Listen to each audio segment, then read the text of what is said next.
Good morning viewers, my self doctor प्रेमिका सैनी। आज हम बीएड फर्स्ट ईयर के पेडागोजी और सोशल साइंस सब्जेक्ट में ब्लूप्रिंट के अंतर्गत, क्योंकि ये ब्लूप्रिंट का टॉपिक है,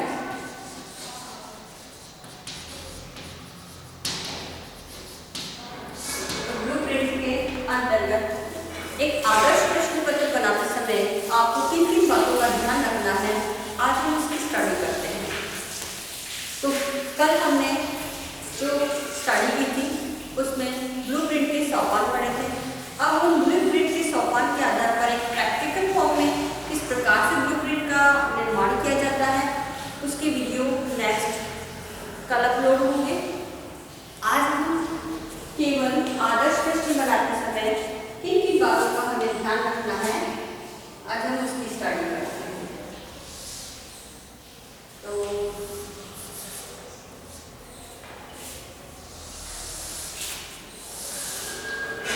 आदर्श प्रश्न पत्र बनाते समय सबसे पहले जिस बात का हमें ध्यान रखना है वो ये है कि प्रश्न भ्रमपूर्ण नहीं होने चाहिए।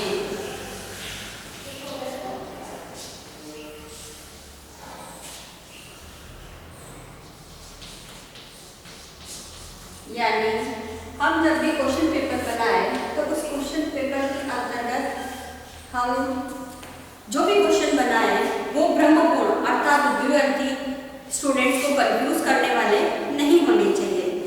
तो इन प्रश्नों को बनाते समय उसमें वस्तुनिष्ठता और जिस उत्तर से संबंधित प्रश्न पूछा जा रहा है वही बनाना चाहिए। सेकंड इसमें है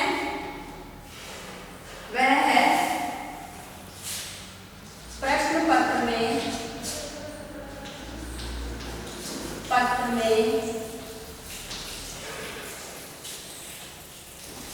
निर्देश स्पष्ट हो। यानी स्टूडेंट उन प्रश्न पत्रों को आसानी से हल कर सके उसके लिए पूर्व में ही उसे कुछ निर्देश दे दिए जाने चाहिए। उन निर्देशों के अंतर्गत जैसे पहले रीड कर लिया जाए प्रश्न संख्या पूरी है कि नहीं, प्रश्न में कुछ प्रिंटिंग मिस्टेक तो नहीं है, तो इन सब बातों से संबंधित कुछ गाइडलाइन बातों को पहले ही निर्देश के रूप में बता देनी चाहिए। नेक्स्ट इसमें है कि प्रश्न की जो भाषा है वह भाषा सरल, स्पष्ट, ग्राह्य, शुद्ध, बोधगम्य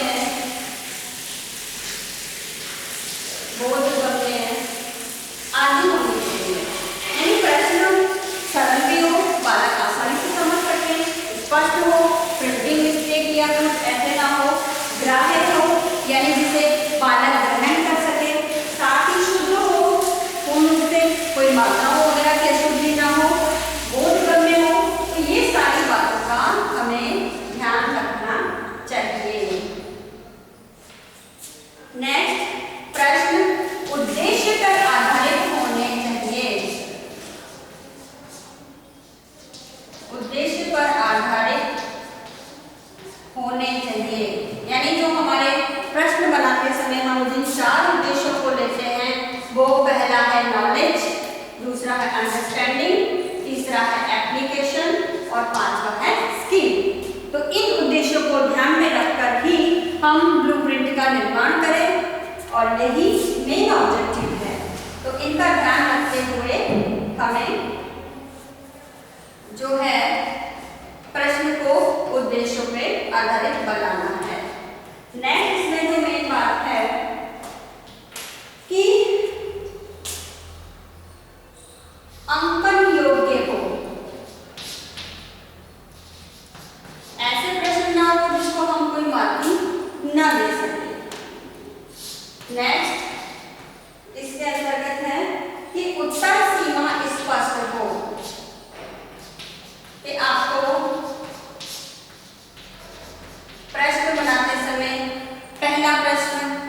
ऑब्जेक्टिव है तो उसका एब्रेसिव में फिल करना है, जो कोष्टक दिए जाते हैं।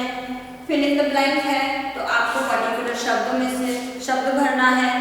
वेरी शॉर्ट टाइप है तो 50 वर्ड्स है या फिर आपके 2 लाइन्स है। जो भी गाइडलाइंस दी जाती हैं उसमें उत्तर सीमा का स्पष्टीकरण हो। निबंधात्मक है तो 250 शब्दों का है, 300 शब्दों का है, या उसकी जो वर्ड लिमिट है वो दे दी जानी चाहिए।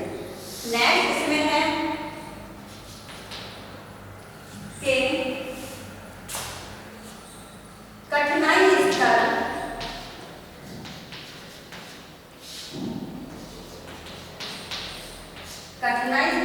जो है वह एक जैसा ही हो।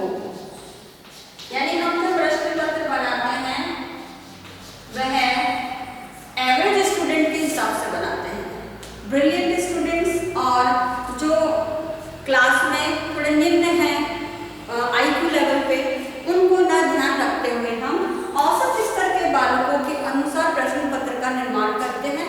तो जो कठिनाई स्तर होता है वो एवरेज बालकों के अनुसार होता है। फिर नेक्स्ट प्रश्नों में विकल्पात्मक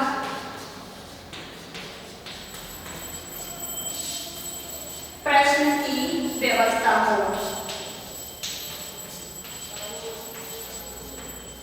प्रश्न की व्यवस्था हो तो विकल्पात्मक प्रश्न के अंदर जैसे आपको निबंधात्मक प्रश्न है तो उसमें 2 प्रश्न देने हैं या 3 देने हैं, उसमें अथवा हो, या लघुत्तरात्मक प्रश्न कितने देने हैं, उसमें विकल्प रखने हैं कि नहीं। तो ये सारे विकल्पात्मक प्रश्नों की व्यवस्था उस प्रश्न पत्र के अंतर्गत होनी चाहिए। साथ ही प्रश्न में विभेदीकरण का गुण होना चाहिए। तो विभेदीकरण यानी उसमें बालक अंतर कर सके। व्यक्तिगत विभिन्नता को ध्यान में रखते हुए बालक के जो आंसर्स है उसमें वैरायटी हो। हालांकि कुछ कंटेंट के अकॉर्डिंग तो सेम रहेगा लेकिन उसका प्रेजेंटेशन इस प्रकार का हो। साथ ही विभेदीकरण से मतलब है कि वैरायटी ऑफ क्वेश्चंस हो, वस्तुनिष्ठ हो, अतिलघुत्तरात्मक हो, लघुत्तरात्मक हो और निबंधात्मक हो। तो इस प्रकार के इसका यूज विभेदीकरण के गुण के अंतर्गत किया जाता है। नेक्स्ट अगर इसमें हम देखें तो प्रश्न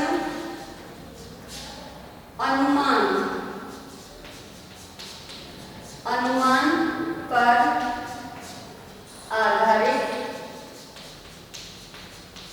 न हो। ऐसा ना हो बच्चे अनुमान के आधार पर कोई सा भी ऑब्जेक्टिव या मल्टीपल चॉइस क्वेश्चन है तो उस पर अनुमान के आधार पर बच्चे लिखते हैं। तो प्रश्न बनाते समय इस बात का ध्यान रखना है कि प्रश्न ऐसा ना हो गेजिंग के आधार पर बच्चे उत्तर दे सके। और लास्ट इसमें है कि प्रश्न की जो है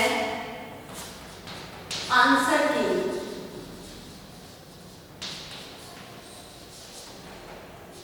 बनाई जानी चाहिए। क्योंकि जब हम क्वेश्चन पेपर बनाते हैं तो ऑब्वियसली उसकी आंसर की बनाना आवश्यक है। तो आंसर की बनाने के लिए सबसे पहले जब आप प्रश्न पत्र निर्माण कर रहे हैं तो प्रश्न पत्र निर्माण करने के साथ साथ ही आप आंसर की भी बनाना चाहिए। अब हम इसको समराइज कर लेते हैं कि एक आइडियल क्वेश्चन पेपर बनाने के लिए हम इन सब बातों का ध्यान रखेंगे। इसमें सबसे पहला है प्रश्न भ्रमपूर्वक, द्विअर्थी, बालकों को कंफ्यूज करने वाले ना हो। सेकंड, जो भी गाइडलाइन है प्रश्न पत्र के स्टार्टिंग में बालकों को दी जाए ताकि प्रश्न पत्र को सॉल्व करना इजी हो। नेक्स्ट, उसकी भाषा सरल, शुद्ध, स्पष्ट और बोधगम्य हो। आंसर भी बनाई जानी चाहिए। साथ ही प्रश्न जो ऑब्जेक्टिव्स हैं उन पे आधारित हो और प्रश्न अंकन योग्य हो। ऐसा ना हो जिसका मार्किंग ही ना हो, तो इस चीज का भी ध्यान रखना है। साथ ही उत्तर सीमा स्पष्ट हो, कठिनाई स्तर एक जैसा हो। तो कठिनाई स्तर एक जैसा हो ताकि बालक सभी क्योंकि एक रूपता जब बनी रहेगी जब कठिनाई स्तर एक जैसा होगा, अन्यथा फिर कंफ्यूजन और एक प्रश्नों को सोल्व करते समय कुछ स्टूडेंट्स की तरफ से कुछ ऐसे ब्रेन भी आ जाते हैं, इसलिए कठिनाई इसका सदा एक जैसा रखना चाहिए। नेक्स्ट, प्रश्न विकल्पात्मक हो, साथ ही प्रश्न की व्यवस्था के अंदर अल्टरनेटिव क्वेश्चन हो कि बालक इसमें से किसी एक क्वेश्चन का चयन कर सके। प्रश्न विभेदीकरण के गुण के आधार पर हो, प्रश्न अनुमान पर आधारित हो।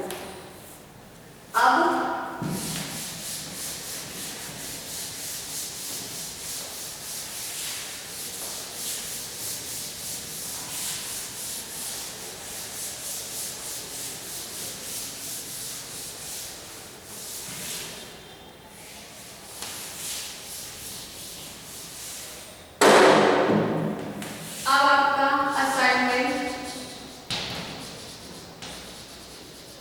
असाइनमेंट में आपको एक क्वेश्चन दिया जाता है और वो क्वेश्चन इस प्रकार है कि आदर्श प्रश्न पत्र बनाते समय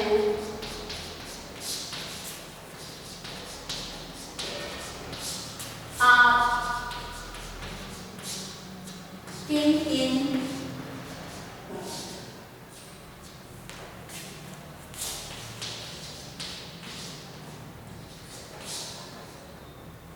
बातों का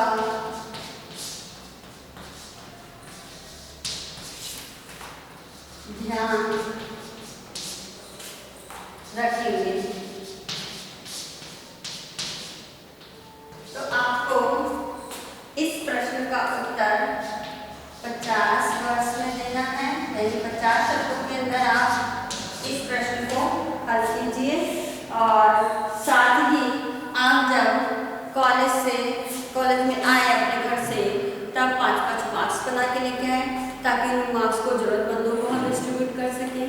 अपने घर में रहिए, सुरक्षित रहिए, क्योंकि इस कोरोना महामारी के दौरान जैसे नरेंद्र मोदी जो अपने प्रधानमंत्री हैं, उन्होंने भी अनलॉक 0.2 के अंतर्गत कहा है कि सोशल डिस्टेंसिंग का पालन कीजिए, 2 फीट की दूरी बना के रखिए और फेस पे सदा मास्क लगा के रखिए।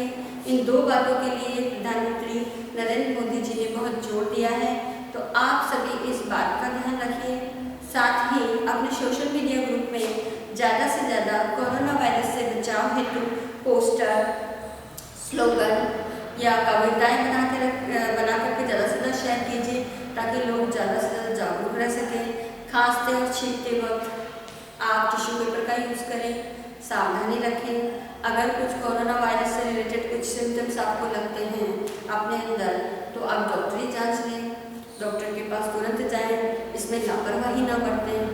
तो साथ ही आप ज़्यादा से ज़्यादा सैनिटाइज करें अपने हाथों को, बाहर जाते समय सैनिटाइज करके जाएं, घर आने के बाद भी सैनिटाइज करें, बार बार साबुन से हाथों